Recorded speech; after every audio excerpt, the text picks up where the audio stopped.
कैसे हो? जब बुद्धत्व प्राप्त हुआ तब उन्होंने सोचा कुछ देर बाद कि मैं वापस कपिलवस्तु जाता हूँ और फिर वहाँ पर जा करके उनके पिताजी जो राजा सुद्धोधन थे उनसे मिले और उनकी पहली बीवी थी यशोधरा और राहुल से मिले। और फिर ये हुआ कि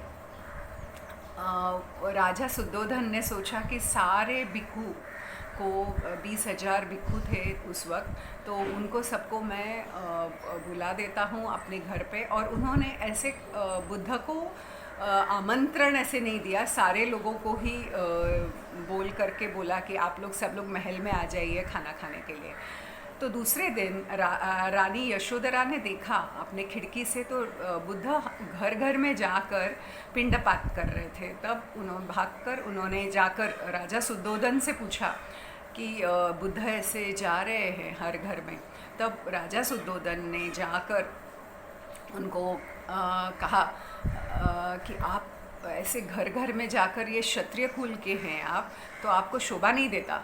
तब बुद्ध ने कहा कि सारे बुद्ध यही करते हैं, ये हमारा धर्म है, ये हमारा कर्तव्य है। और फिर उस हिसाब से उन्होंने ये पाली में वाक्य कहा।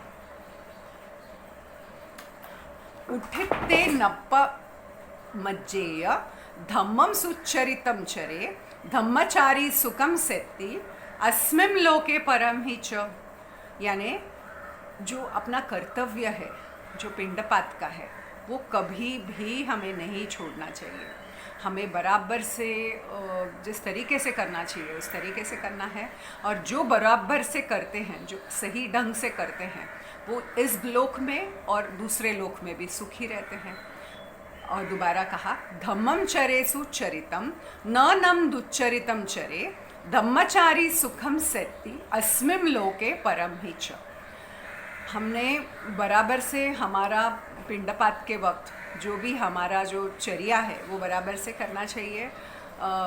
बिल्कुल भी उसमें ये नहीं करना चाहिए, यानी और जो बराबर से ये करता है वो हमेशा सुखी रहता है, ये लोक में और दूसरे में भी।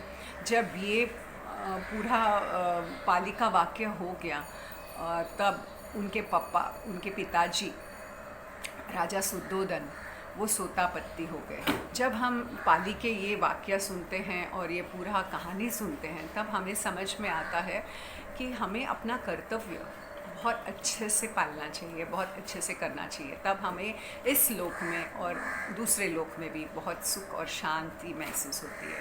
अब सबका मंगल हो।